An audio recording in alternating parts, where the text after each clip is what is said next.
وإذا ناديتم إلى الصلاة اتخذوها هزوا ولعبا ذلك بأنهم قوم لا يعقلون قل يا أهل الكتاب هل تنقمون منا إلا أن آمنا بالله وما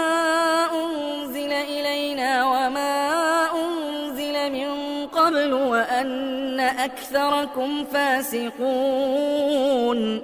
قل هل أنبئكم بشر من ذلك مثوبة عند الله من لعنه الله وغضب عليه وجعل منهم القردة والخنازير وعبد الطاغوت أولئك شر مكانا وأضل عن سواء السبيل وإذا جاءوكم قالوا آمنا وقد دخلوا بالكفر وهم قد خرجوا به والله أعلم بما كانوا يكتمون وترى كثيرا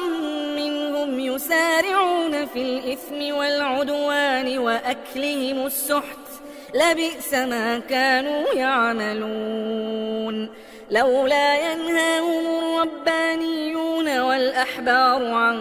قولهم الإثم وأكلهم السحت لبئس ما كانوا يصنعون وقالت اليهود يد الله مغلولة غلت أيديهم ولعنوا بما قالوا بل يداه مبسوطتان ينفق كيف يشاء وليزيدن كثيرا منهم ما أنزل إليك من ربك طغيانا وكفرا وألقينا بينهم العداوة والبغضاء إلى يوم القيامة كلما